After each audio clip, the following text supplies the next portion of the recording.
You're listening to the 49 Carats Podcast, a 49ers Goldmine production with Stephanie Sanchez.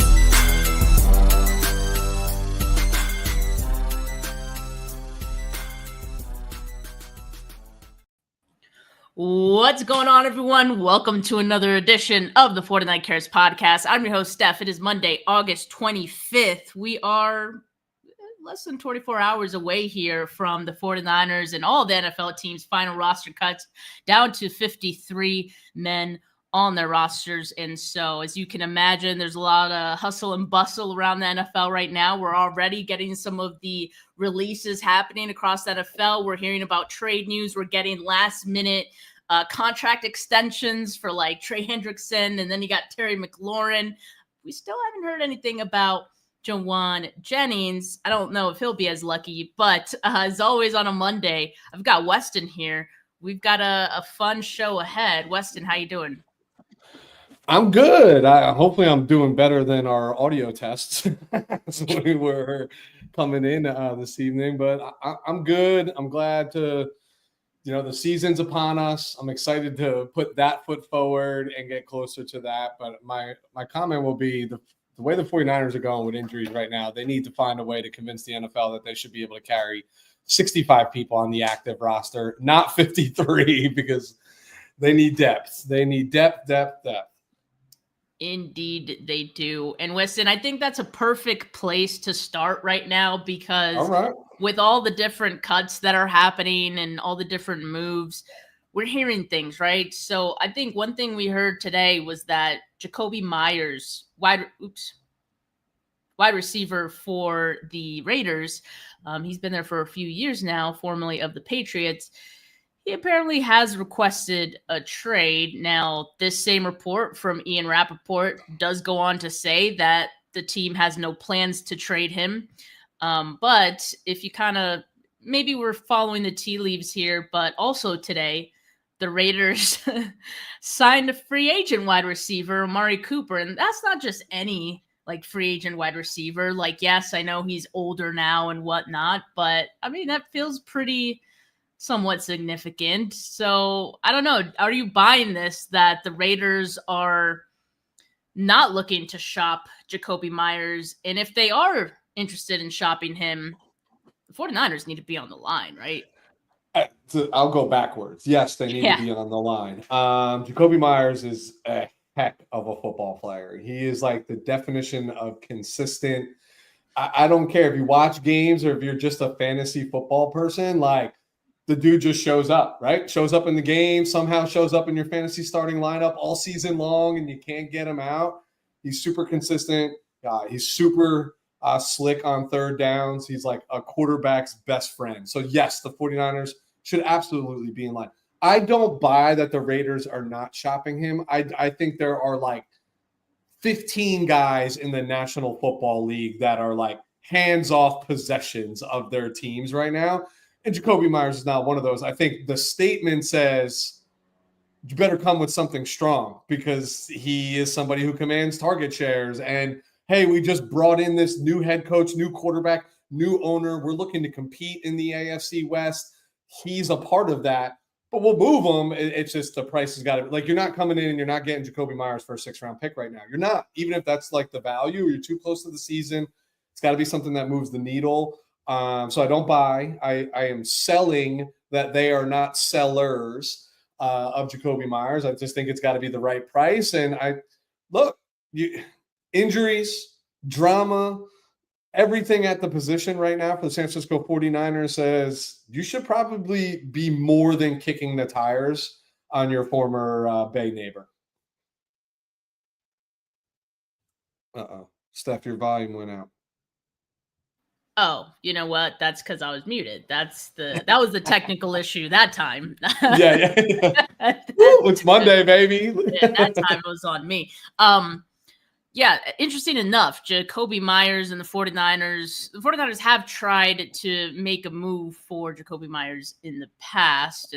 They've been interested in him and have offered the Raiders. I believe it was last year. Yeah, Mike Silver, September of 2024, reported that the 49ers had made an offer to the Raiders in which they declined at that time, there is, that whole thing that, Mike Davis would never make a trade with the 49ers or anything like that. So if that's still his sentiment, then we can forget about all of this. But I think it's also worth bringing up because I think it's clear the 49ers still very much in the wide receiver market, as they should be. And Weston, that kind of goes into the roster cuts, as I was saying, because we're going to see some cuts happening around the NFL, some not very notable, right? A lot of undrafted free agents, a lot of guys who unfortunately, their time in the NFL is maybe over. But there also may be some surprises out there, and there may be some surprise trades even that happen. I mean, even in like the last hour, we've gotten like a couple of reports of just trades, right? Guys who, not 49ers trades, but just around the NFL, teams are dangling players in front of other teams to try to see who bites because they're not planning to keep X player. And if they could get something out of it, they will try to do that.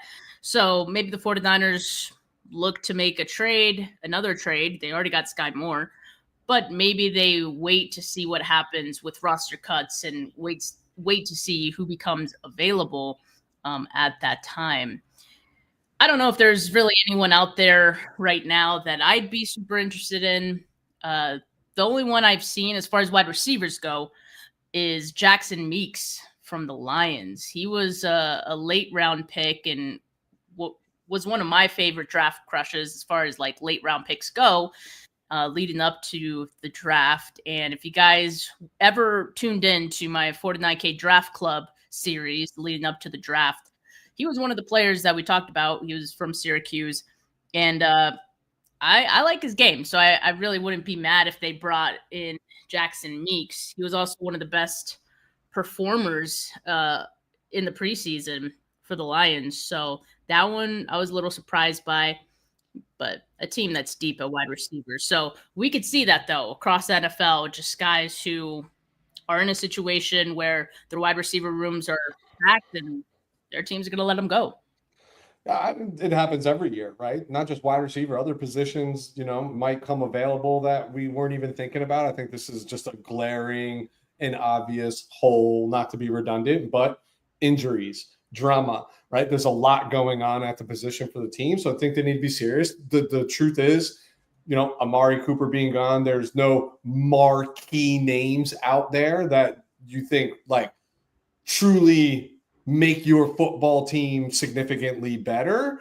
But I think this time we're going to find out how the 49ers feel about their roster and their chances in 2025/2026.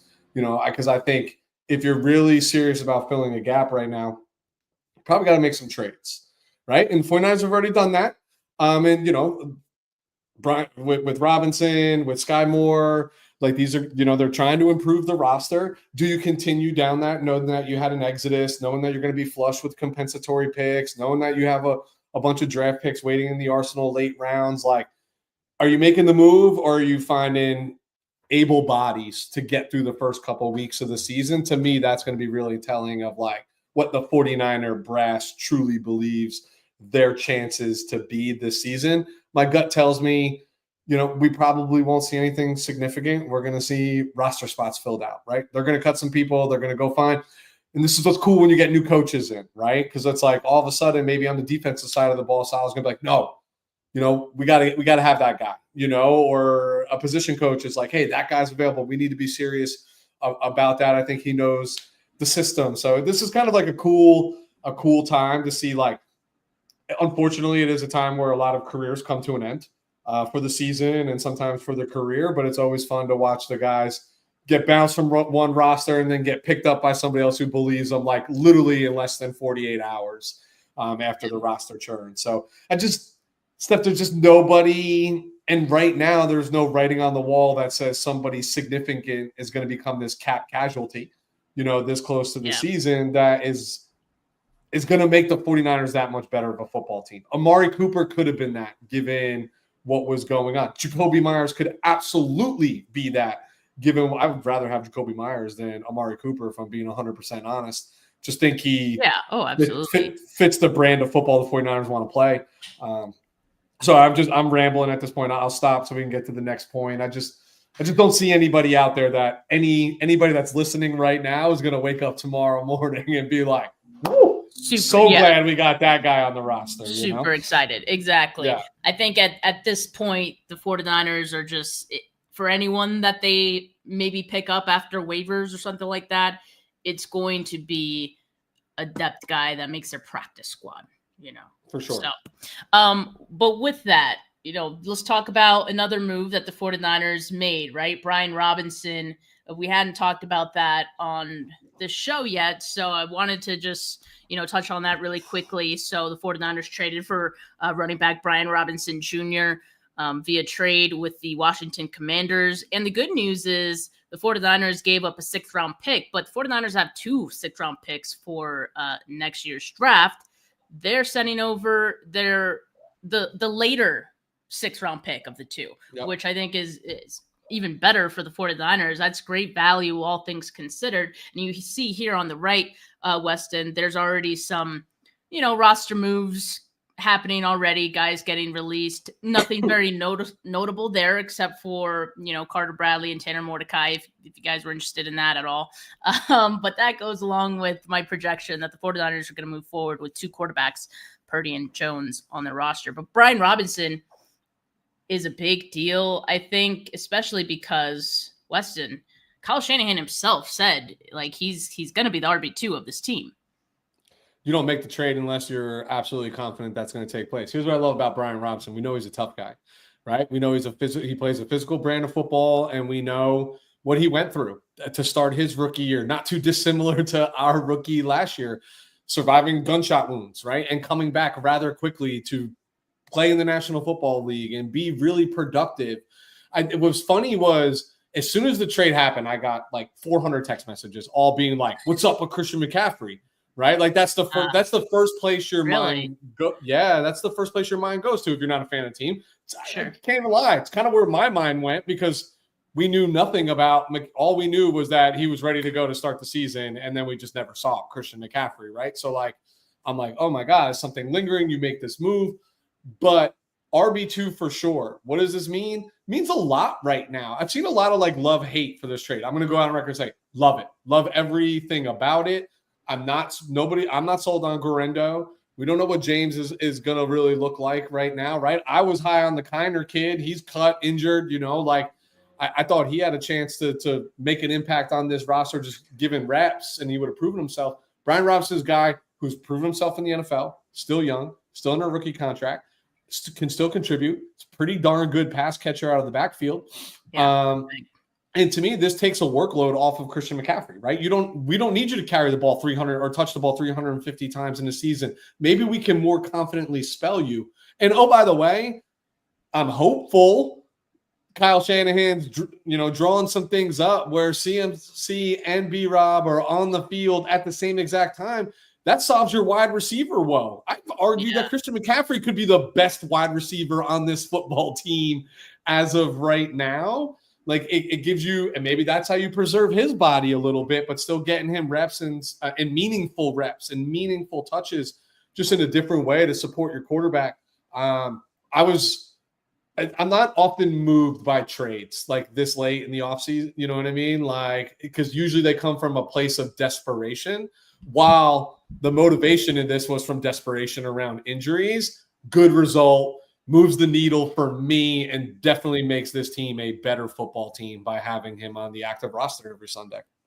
Yeah, and it didn't even mention this, but I'm sure some of you have already seen the Commanders are also paying part of B-Rob's contract. So I think they're paying about a little over $1 million of that contract, which helps the 49ers out as well from the contract standpoint. And the thought did cross my mind, Weston, as well, of, hey, we're going to see both of these guys on the field at the same time. That means Christian McCaffrey can line up out wide. Come on, we know it's happening. We know it's coming. And that's a good situation, honestly, for the 49ers offense to be in, especially in the first few weeks of the season, So this is kind of a way to fix the wide receiver problems that they're going to have for the first few weeks. And I mean, Kyle Shanahan, if he's as creative as we all say he is, then this could definitely work out. I'm looking forward to seeing what their plan is for Brian Robinson. Today was his first practice with the team. He didn't participate in the game on Saturday, of course. And so this was his first time getting to look at everything, and he talked to the media as well. So I'm looking forward to this. You know, honestly, Weston, when he was being thrown around as a trade option by 49er fans, I didn't originally get it because I was like, well, Guerendo's your number 2. Yeah. I don't know where Brian Robinson fits in on the roster. But after that game on Saturday, man, I think it's pretty clear Guerendo – he's not that guy. Well, no. that and you know, he didn't look great, but I do think part of that does have to do with the health of his shoulder. He re-aggravated it early in that game, definitely seemed to hinder him. But wow, what an inefficient night by Isaac Guerendo, which kind of like, I want to get into that topic right now just a little bit. We'll get into the game on Saturday and how that impacts the roster a little bit here and there. So this is where we want to talk about Isaac Guerendo. I don't think he's gonna get cut. I saw people saying that after the game, like Guerendo's done. He's definitely fallen out of favor. I think that's clear. You trading for Brian Robinson is a pretty clear indication of that. And then the showing on Saturday being a bad one, like, yeah, I think that just tells you why the 49ers maybe wouldn't feel confident in that. And he's hurt again. Like, he's hurt a lot, so you can't really depend on him to be an RB2, a reliable RB2 either, because next thing you know, not only do you need an RB2 that's reliable, you need an RB3 now because your RB2 is not reliable. You know what I mean? Yeah. So that's the issue that they seem to have with Guerendo. So now I completely get it. But now it looks like Guerendo is relegated to RB3. And that's if – so they also drafted Jordan James. Like, could we see Jordan James eventually, he's still hurt, by the way, but could we eventually see Jordan James, you know, get ahead of Isaac Guerendo at some point? Yeah, couple things to pick apart there, or just dive a little deeper into is like, so on the Jordan James front, we don't know. You haven't seen him either. You know what I mean? Like in game action, and it's hard to make that evaluation on a rookie. Drafted means he stays, right? Like in my opinion, right? Yeah, like he stays. Same with Guerendo, drafted earlier, right? Like I don't think he's gone. And I can't just dismiss what I saw with my own eyes last year. Like there were certainly like spectacular moments for Isaac Guerendo catching the football. He's when healthy, he seems explosive. But yeah, there's no way he's not relegated just based on like making the trade. And to your point, right? Like you're just fortifying the position. You're getting deeper, but by bringing in Brian Robinson, and you're eliminating the reliability on unhealthy, unproven individuals. That's good math, right? Like at the end of the day, like that's good football math. And that's how good football teams are managed at run, you know, at arguably the most important position in Kyle Shanahan's offense, right? Like is the running back. Like you need to be confident in what you have there. And like last year they caught lightning in the bottle with Jordan Mason early and even glimmers with Guerendo. But then when you saw the injuries piled up, the run game just fell off. And I'm not poo-pooing Guerendo for his performance on Saturday because honestly, I thought everybody played awful on Saturday. We'll get to that, I'm sure. But everyone. Most everyone. Okay. Not everyone, but you'll hear my full thoughts very soon on this game. But that being said, like you just haven't seen enough from Guerendo to say like I'm going into the season with him as my number 2. Like it's just you haven't seen him all preseason. You know, you haven't seen Jordan James all preseason. The only one we've seen is Keyshawn Vaughn and Patrick Taylor Jr., who gonna miss the season. Like those are the guys that we saw take all the reps. And now Jeff Wilson, who I literally saw people saying Jeff Wilson Jr. is better than Isaac Guerrero. Is a healthy Isaac Guerrero better than a Jeff Wilson Jr. right now? I think I don't know. I think a healthy Isaac Guerrero is more explosive than Jeff Wilson Jr. And from where they're going to be positioned on the roster, I'm taking explosiveness over. If you're going to be my RB3, I don't need you to be steady Eddie. You know what I mean? Like, I need you to be like a game changer, home run ball, upside type of back. And Jeff Wilson's not that anymore. He was that once upon a time for us. Had a heck of a runner, solid runner, parlayed that into getting paid for a couple years. He's back, but I don't know. I don't even know if Jeff Wilson makes the roster. Like, I don't think he makes the roster. And I don't think he makes the practice squad. Oh, okay. I think he can make the practice squad because I think he won't clear. Like, I think he'll be picked up before even going. I don't even think he will. I do. I don't even think he will. And I only say that maybe to the Dolphins. That'd be the only team I could think. But he was a free agent when the 49ers picked him up, which was not that long ago. And so I think the 49ers will take their chances cutting Jeff Wilson.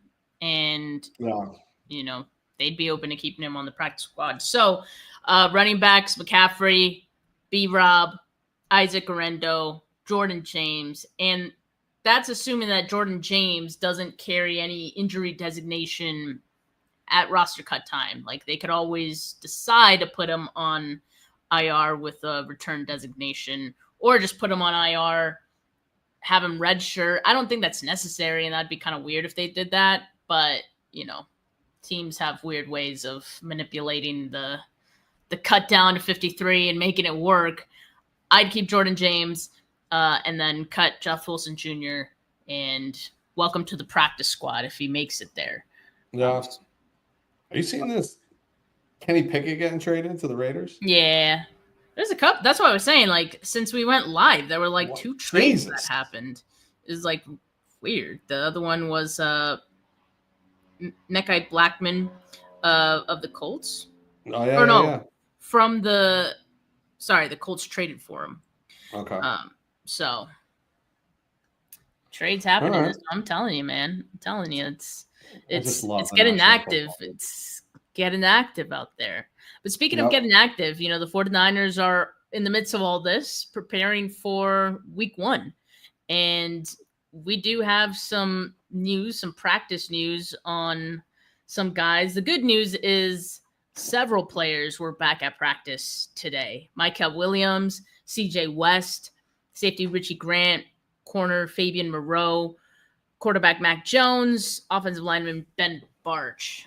So Ben Barch being back is huge. I think we figured he'd be back. So he, one of those guard spots is probably going to be his, right? So don't have to worry about that for week 1, although Connor Colby filling in admirably, but also Connor Colby could be used in the interim for Dominic Pooney's spot. But this is great news, Weston. Like, for the rookies, Mykel, CJ West, we're very excited to see those guys on week 1. Yeah, I think those two and Ben Barch are the 3 that I'm like, all right. Right? Reinforcements are coming. And then you look at on the right side of your screen, and I just get nauseous all over again when you see, I don't even know, 5 wide receivers, right? 4 of them, which were expected to make some sort of contribution this season, are not practicing. But yeah, Mykel and CJ West, obviously a lot invested in them, and a lot of expectations for those guys, even as rookies, especially with all the positive. So we saw CJ West in some game tape. We have not seen Mykel, right? In games, game tape. Yep. No, but by all accounts, all reports have been nothing but glowing for both. This team needs that. Training camp, those guys rocked it. So excited for them in week 1. For the audio listeners who can't see the screen right now, I'm just going to rattle off the guys who are not practicing or still not practicing. Defensive tackle Kalia Davis, wide receiver Juwan Jennings, Jordan Watkins, Demarcus Robinson, Russell Gage Jr., Jacob Cowing, cornerback Upton Stout, running back Jordan James, corner Jacob Robinson, linebacker Stone Blanton, offensive lineman Dominic Pooney, defensive tackle Kevin Givens. So still a pretty long list. The semi-good news there is that the reports from some of the beat writers were that Pooney, Upton Stout, and I think Kalia Davis were working off to the side and they were moving well. So that's a good sign. Usually that means they're close to returning. Upton Stout, for example, running, cutting, all those things. So he's dealing with a calf injury, right? Hey, those calf injuries could be tricky. Before you know it, they can last months. Yeah. If your name is Juwan Jennings. Yeah. Yeah. But no, I think it's a good sign that Pooney seems to be trending, as well as Stout seem to be trending in the right direction to be ready for week 1 too. That's really exciting. Yeah, and you still got 2 weeks, right? And a lot of that now is like get your feet under you, rest. Like you just went through the pits of of training camp, right? And played all your preseason games. So the hope is now like, yes, attention to detail, but now hopefully the training staff as well can prioritize some of these players to get out there. No more injuries. Yeah. God. No more injuries. Just get them ready for week 1, please. And then still no more injuries. But yeah, so this was the last, I think, practice that was open to the media for who knows how long. So we'll still get some practice reports, once the regular season gets going, of course. But yeah, training camp is officially over now, getting into real season practices here soon. But let's talk about the game on Saturday a little bit more now, Weston. So usually we like to do our 49K player of the week on Monday, and we still will, but like I asked Weston, like, hey, there's really not many names we can give or nominate for 49K player of the week. I only say that because kind of similar to last week too, Weston, like it's not that there weren't other guys who made good plays here and there. Like on my post-game show, I talked about a couple of guys who I thought helped themselves out. That still doesn't mean they had a performance worthy of being 49K player of the week, being nominated as such. So that was my sort of dilemma. Yes, exactly. Filthy casual. Let's all say in unison our nominee for 49K player of the week. Nick Martin. Nick Martin, end of list. Like that's kind of it. I mean, if anyone in the chat has any other nominees they want to throw out there, we're open to hearing them. But I think for this final preseason game, it was really Nick Martin. And I actually do want to spend some time talking about him since we have time. He's our only nominee, right? Yeah. So, Weston, I'm just so impressed by the growth. And I would say like substantial enough growth that we've seen from Nick Martin each preseason game. Like this, if he's on that trajectory, like for the rest of the season, I mean, hey, maybe he can get himself on the field at some point in the regular season. He's going to find his way onto the field. If it's coming on this quick, it's been really promising. It's funny what reps does for a player. That's why we talk about the young guys need to play at this time of the year, because now it could be a month or 2 months before Nick Martin sees meaningful reps again outside of maybe special teams if he's on the active roster for the game, which he will be, right? Because I mean, the guy flies down the football field. He's going to find himself on special teams, and he plays with a degree of violence. But yeah, like you've seen the progression week over week from his pursuit angles, just his confidence in dissecting the play. Yeah, like everything's getting. Is it perfect? No. He's still a rookie. He's still a little over his skis, right? And he will be for a little while, but the more opportunities he gets, the more confident I am that he's going to take advantage of those. It's just gotten better and better. And maybe it just looked so obvious because from both teams, right? The product on the field was significantly less than stellar on Saturday evening. But yeah, Nick Martin, Steph context. I had a fantasy football draft in person Saturday night. I never miss a 49ers game. Those are always in fun. person. Oh, this one's always the best. This one's such a good time.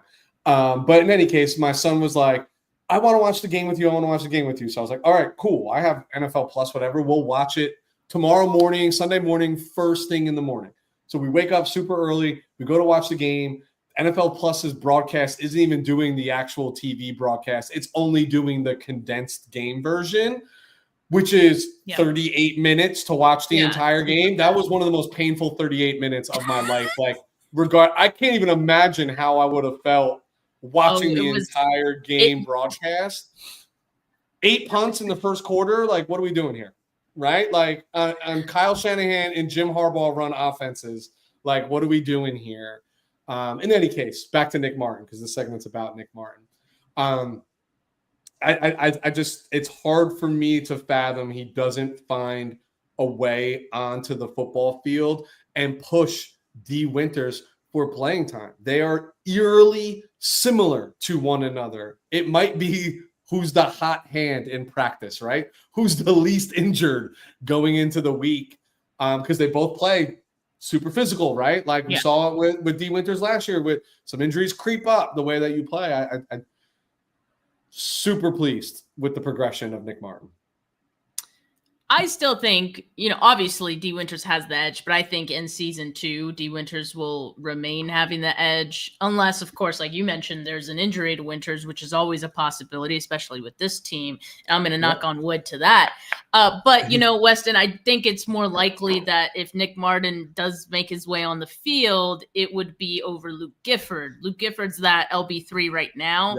And I could see that being similar to the Fred Greenlaw Aziz tandem that we had, right? Where you got 3 guys who are, pretty good, formidable options at linebacker, and you find a way to get all 3 on the field. That's what I could see for Nick Martin. And don't count out Tatum Bethune, who also looked very much improved this year as well. So the 49ers always have this very good problem of having a lot of talented linebackers. Last year was the exception. Last year, we're just going to forget that ever happened, right? Yeah. But they just have a knack for drafting and developing linebackers who become really good starters in the league. And so I would not be surprised if Nick Martin is going to be the next one. So excited. Yes, he has the ability. I just feel like they're just going to be in a lot of 2 LB spots, right? Like I view it. I want him to transcend, to push D Winters for that playing time. Let iron sharp, Jim Harbaugh's quote, let iron sharpen iron. There's a lot to like about Nick Martin's game, and there's a lot to like about D Winters. I don't know. I just have this feeling in my gut. I have nothing about it. Other than I just think Nick Martin will find a way. It might be one of those things where if D Winters is a little nicked up, Nick Martin takes the reps and then never looks back, right? That happens. That happens all the time in the NFL. You know what I mean? You're not going to take a good player off the field while they're playing well. That's bad. That's bad for business. So we'll see, but I'm glad after that showing we at least have something positive to speak about going into the regular season here. But I think we were all excited to see how Nick Martin was going to progress. We knew the athletic ability. We knew the intangibles, but like, how was that going to translate on the field? And yes, this is against 2s and 3s and guys who are going to be looking for jobs in, a couple weeks, but he's taking advantage of every opportunity. Yeah, and that's important. And not just that, Weston, the things you mentioned that you saw improve, that we all saw improve, that has nothing to do with the opponent, in my opinion. Like the angles, the tackling, so I think it's all a really good sign for Nick Martin. Arrow is pointing up. That is your 49K player of the week for the 49ers preseason finale. Weston, did you have anyone that you at least wanted to give flowers to? Like, I do. Now that I've settled down and got that off my chest about how poor it was, I'll use my analytical side of my brain, and there is. I thought Tanner Mordecai actually played a halfway decent football game. And it was weird, right? Because like they were trading series and going like on and off and what have you. I hate Carter Bradley stinks. I'm sorry. Like, I don't even know how else to say that because these guys are NFL players, He right? tried. Like, He really tried, you know? Yeah, I can only dream to be as talented as these guys who are getting cut today and tomorrow. Good But I think self-awareness. yeah, for sure. But Tanner Mordecai, like, I just think he has a little different, like a little like edginess to his game. Like, I like when the play breaks down, he's a threat, right? Like, what do we always talk about? When you get to your backup quarterback, if you're at your third string quarterback, all is lost. You're not looking for a guy who's playing within the system. You're looking for a guy who can create. He's got a really good arm. And he's mobile. Just another one that, like, he's just never going to get enough reps. He's never going to get enough opportunity to probably show us what he really is. But like, I thought he played a decent game, and he was at least a bright spot to watch as well. So this one's interesting, right? These two quarterbacks, because much of the preseason they've both been awful, atrocious. One might say. Yeah. But yeah, I think in this game at times they both look improved. There were times in camp, because I got to see Carter Bradley in camp, and also Tanner Mordecai. Tanner Mordecai, by the way, terrible practice quarterback based on what I saw. Like, picks galore, right? And that was in the first 2 weeks of training camp. Maybe that improved as camp progressed and I was no longer there. Could be. He also, I think he looked maybe slightly better in some games. Like this last game, I agree with you. He did look better, showed some more athleticism. Carter Bradley, for whatever reason, does look like a deer in headlights when he's out there. I'm like, he doesn't look that way in the training camp practices that I saw. So the only thing I can think of, in camp, you're not actually getting sacked. There's no actual worry of that. There's would-be sacks and the guys let up, and you can still make a throw. Yep. And when you make that throw, you might make a pretty nice throw, which I think happened to Carter Bradley probably in practice, if I had to imagine, a couple of times. So he just looked in over his head in those preseason games, and he did look scared. Like he looked shook. So I agree. I thought Tanner Mordecai definitely helped himself out. In any case, both of them were waived injured today, so I guess all of it doesn't matter.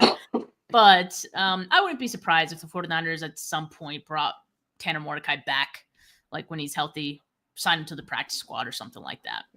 I just think you have to, I mean, he's a smart kid too, I don't know. I just feel like he plays if there's a such thing, the 49er way right now. You know what I mean? Yeah.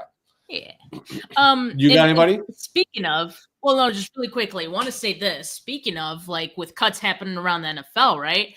Maybe the 49ers look at a QB3, like that they keep on their practice squad with some of these cuts. One name that, really caught my eye for the quarterbacks was Dorian Thompson-Robinson. And I only say that because the 49ers either really loved him or really wanted people to think that they loved him in that year's draft class for whatever reason. What was that, like 2 years ago? So maybe keep an eye on that.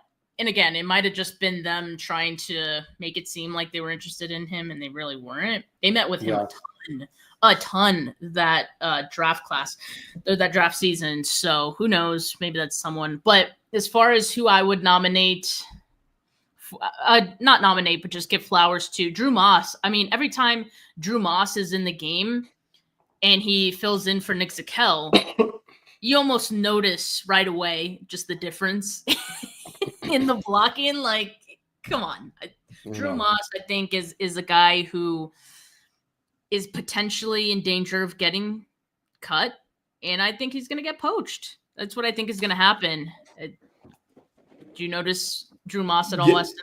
I did notice Drew Moss. Him and Colby are still not popping for me as much as I want to, but they are playing better than the rest of the linemen that I've been watching all offseason for this team right now. Low bar. That's what I mean. It's a sad day when we're all ecstatic that Ben Barch is coming back to practice, right? Like that the offensive line has been putrid the entire preseason. Like I just haven't. But to your question, have I noticed Drew Moss? Yes, of course I have. I agree with you 100%. I think he's got enough tape out there, enough snaps in this preseason. Young guy that, like, if he doesn't make it to our practice squad, if he doesn't make the 53, he doesn't make it to the San Francisco 49ers. I just think that's That's fact. You know what I mean? Like these other coaches get paid too, right? They have guys who are just sitting there watching film of other teams for this purpose, right? To find 2 or 3 people that are going to make your roster that weren't on your roster last week. That's literally their job. And Moss is going to be one of those guys. It's going to hurt because I feel like the 49ers are a team that could use every good offensive lineman they can get. And yes, they will draft an offensive lineman in the next draft. Probably not as high. Exactly. Probably not as high as we would have liked them to. It's just going to be the same cycle. Like, why do we do this to ourselves? Why do they do this to us? Is more like it. But, the reason that I don't think they can justify Connor Colby making the roster, and maybe he does, right? Maybe they do make it happen. But usually I feel so Connor Colby, I don't know if he could play center. But he could play both guard spots, which is great for positional versatility. So that's how he'll make it, in my opinion. Nick Zakelj at least offers you center ability. It's not good ability, but if you can play it, if you've played it before, like, there you go. Drew Moss, I don't remember if he's played center. I know through camp he's only been at guard. So if maybe there'd be a higher chance if he had more positional versatility to them. But I think Drew Moss and Connor Colby right now overlap too much in their skill set that they'd pick between one of the two, and it's going to be Connor Colby. It just is, just based on they drafted him. A drafted player, that's it. Drafted player. I mean, they both looked good in this preseason as well. So, yeah, unfortunately for Drew Moss, or not unfortunate for him, he's going to end up on a football team regardless. For sure. I think unfortunate for 49er fans and maybe even the team. They'll lose out on the potential of Drew Moss. What I like about Moss is he's a gamer. I fully believe he's not just going to make a football team. I think he's going to be starting for a football team by the end of the season.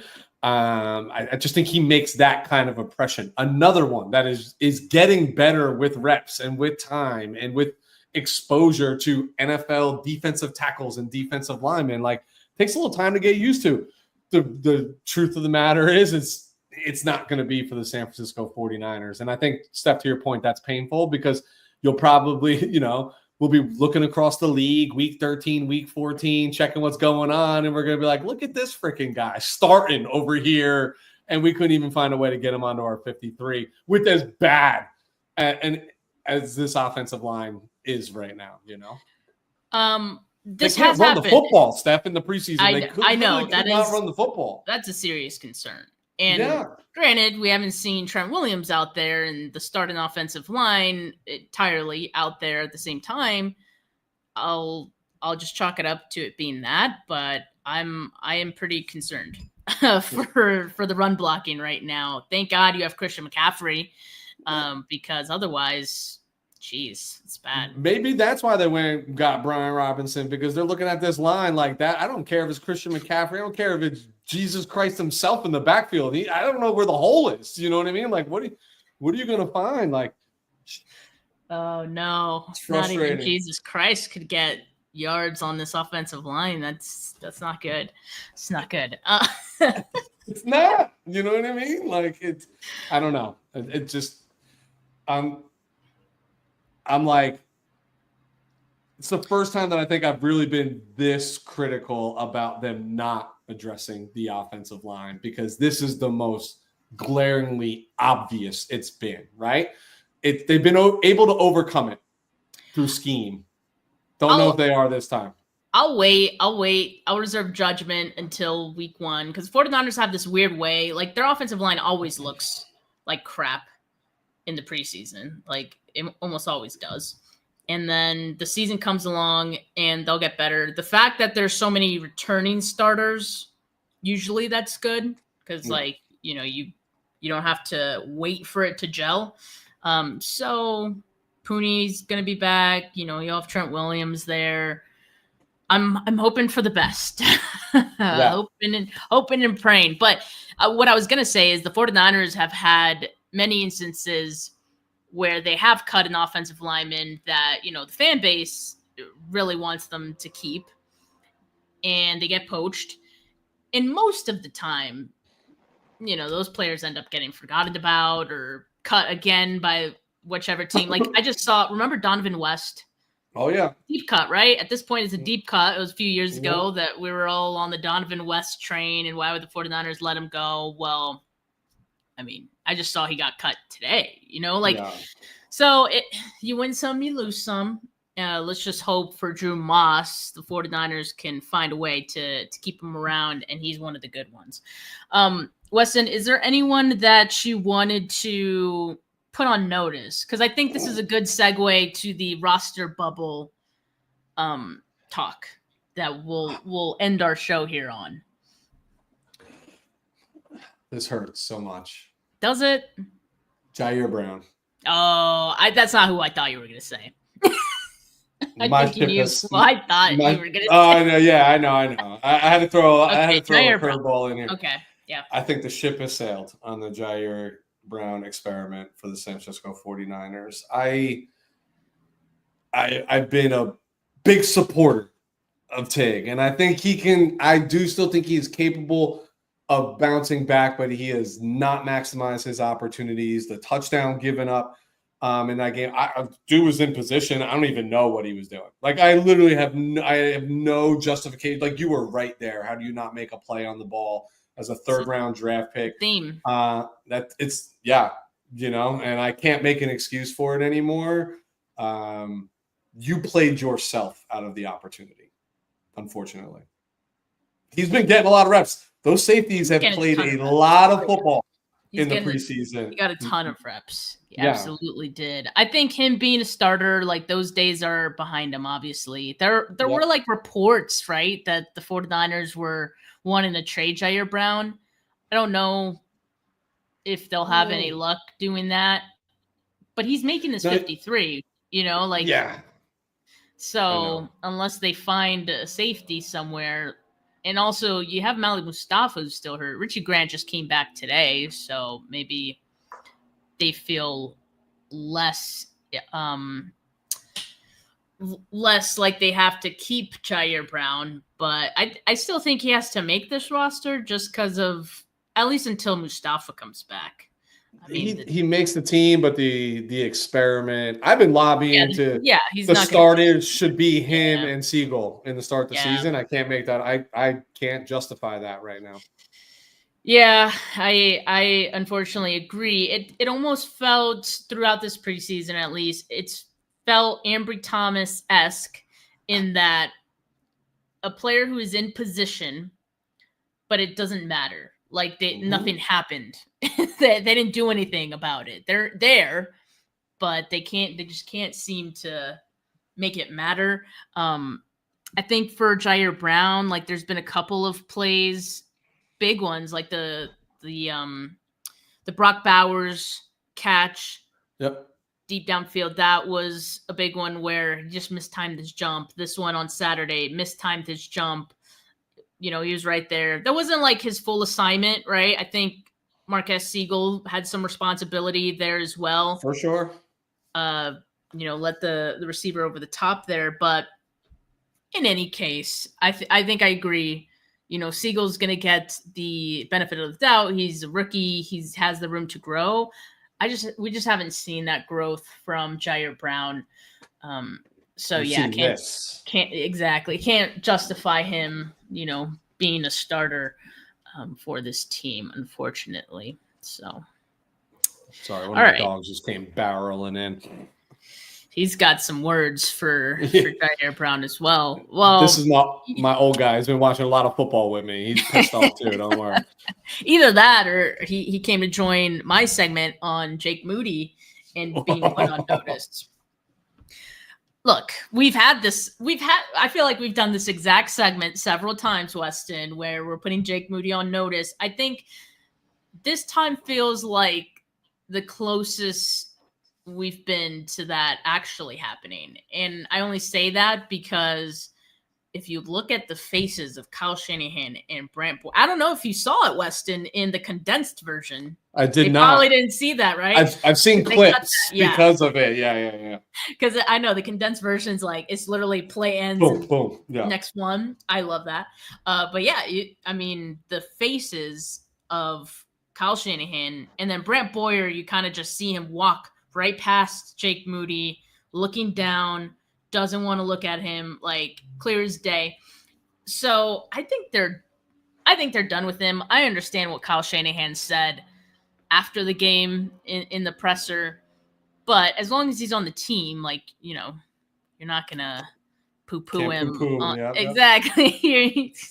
See, I'm gonna start using that, Wesley, because you've used that quite a lot. And I'm like, when I want to say the other word, yep.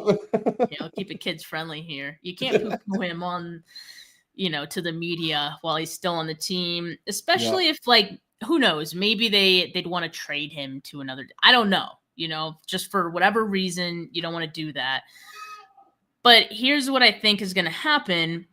I think the 49ers are going to release Jake Moody, but it won't be until they find a replacement. And so I think Jake Moody makes the 53. Yeah, my dad is hilarious. He said Debo would have slapped him. And he would have been in the right at this point. You know what I mean? Yeah. Now we understand Debo's frustration. I mean, I think sure. Yeah. I know that was for a different player, but even still, it was all having to do with Jake Moody. See, this is what happens. Jake Moody is such a topic. It's a problem. Like, he should not be a topic. He's clearly a topic in the locker room and has been. That's a problem. You shouldn't even have to think about your kicker. Kickers should not be spoken about. Yes, thank you. They should not be spoken about unless they're awesome. That's the only time I want to hear about a kicker, if they're just that awesome. But I've come full circle on your counterpart for bully balls thought process on kickers at this point. They're not people. Yeah, Jay he lets loose on those kickers, man. No remorse. But yeah, I mean, you could sign kickers off the street and they could do just as good or just as bad. But you didn't give up a third-round pick for them, so whatever. You can cut them the next day and grab another one that could do better. Yep. You know what I mean? Yep. Like, yeah, and the 49ers have had Slyle. They've had Matthew Wright, who got cut. They've had a number of guys. Greg Joseph they just had. Greg Joseph, maybe bring him back. Who knows? I saw a lot of people pointing out the Pittsburgh Steelers cut Ben Sauls, who is he's a rookie. He was an undrafted free agent. He extra points 6 of 6, and then field goals in the preseason, 83.3% completion. The only one he missed was in the 40 to 49 range, based on what I'm seeing here. A lot of Steeler fans are like, a team is going to get a good kicker. Like, this guy deserves to be in the NFL. So, I mean, hey, maybe the 49ers take that chance. I don't know. But I did also see this, though, Weston, before I let you go here, is that I did see they're going to try to trade him first before they release him. That's kind of important. No? You want Well, you gotta try. You gotta make a phone call. That doesn't mean I'm not gonna laugh at you and hang up. But like, thanks for the offer. Like, what are you gonna get me? Like a bagel with cream cheese? I'm sure they called the 49ers. Yeah. I just don't understand. Like, here's where I'm at with this right now. We all know Jake Moody has like a big leg, right? That's his upside. That's what a kicker's upside is, a big leg. The problem is between the ears, football wise, it's gone. And you see how quickly it spirals. It goes from a missed extra point to kicking the ball out of bounds on a kickoff with the new rules in like the preseason game. It's just all over the place and it slides too fast. And at this point, the serious question, You can't find somebody who can do it exactly the same or a little bit better for the lesser investment. We know they could. We know they could.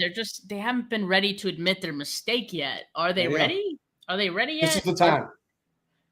Because if they're not ready to admit their mistake, then they better be ready to let this guy, cost you some games.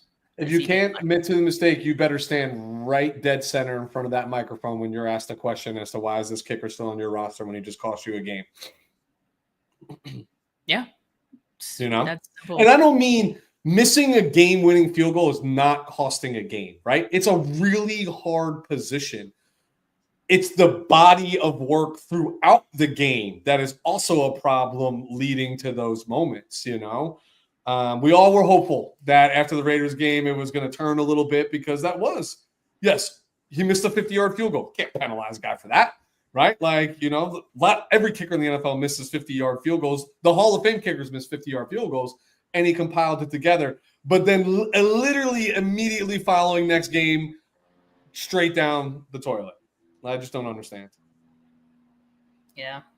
Weston, was there anyone else that you watched and you were like, that bubble player, get him off this team now? Like, was there anyone you were so repulsed by watching the game? I know overall you were, but yeah, overall the offensive line play just in general, like who started at center? Like it was awful. Hennessy. Oh my God. Yeah, he's bad. Oh my God. And Zakelj. And it pains me for Zakelj. Both of those guys. He's a Fordham University legend. I am a Fordham University grad many, many years before Nick Zakelj. But he's a legend playing in the NFL from a subdivision football school. And you wanted it to be good. And I've been on his side forever, but it's just like, all right, you're like year 4 now, dude. If it hasn't clicked with all these reps and coming together, it's probably not. And I don't want to hear versatility. He played left tackle in college. He might be able to play center. He might be able to play guard. What good does it matter? You know what? I can play kicker and I can play wide receiver and I can play quarterback. Doesn't make me any good at it. You know what I mean? Like, I think that's where we're at right now. And now I am seeing what everybody's been talking about for so long about, like, there just needed to be other investment in the offensive line, like draft picks, 4th rounders, 5th rounders. Some guys that 2-3 years from now with some experience, and by 2 or 3 years from now, I'm meaning now, if that investment was made previously, maybe we're having a different conversation about this offensive line. But right now, it is paper thin. Yeah. One injury, and it's over. The wheels come off. Yeah. So I'll say Zakelj I put on notice because he's going to make the roster, but I don't believe he should. I don't think he should make the roster either. I think we've seen enough of him.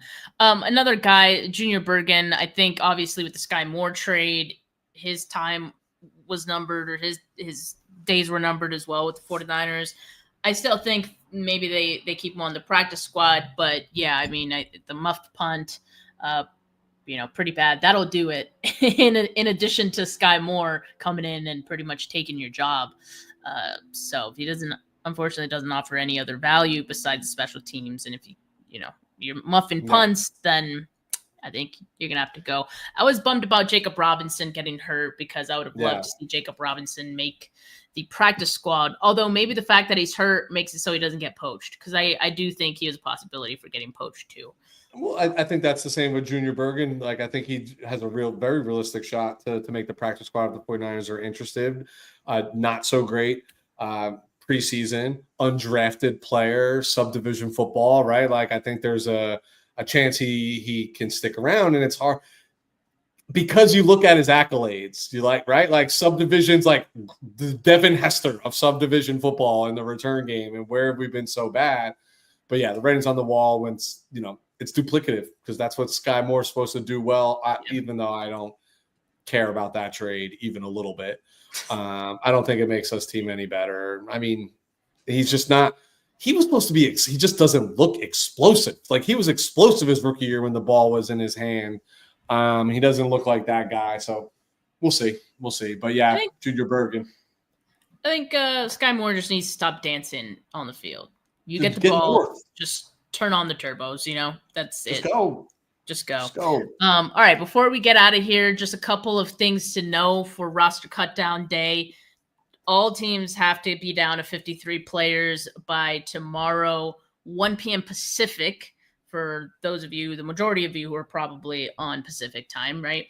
That is 4 p.m. Eastern, Tuesday, August 26th. So we'll be getting more reports in the next day of maybe some trades happening before then, maybe some more cuts happening before then. I wouldn't be surprised, Weston, if the 49ers are one of the last teams to announce their cuts. For some reason, I feel like they always do that. So don't be surprised about that. Now, when you see players getting cut, you're going to see released, you're going to see waived. Players who are released are not subject to waivers. They can sign with the team at any time after that. Players who are waived are subject to waivers. The 49ers waiver, where they fall in the waiver order right now is 11th. And that is right now, it's this before the season starts, it's the same order as the draft order. So the 49ers are 11th, which is a pretty decent spot if you want to, get someone, put in the claim and have a better chance at coming away with a player you like. So a lot going to be happening tomorrow. Make sure that you hit that notification bell so you know when I go live. Going to be doing Bully Ball tomorrow with Jay. And we'll be going live immediately after the roster cuts are announced. So make sure you guys tune into that. Make sure you guys like this video. Make sure you subscribe to the channel if you haven't yet. Not just mine, Weston's as well, Island 49. Audio listeners, leave a rating, leave a review. But for now, folks, have a good rest of your Monday, and peace. Go Niners.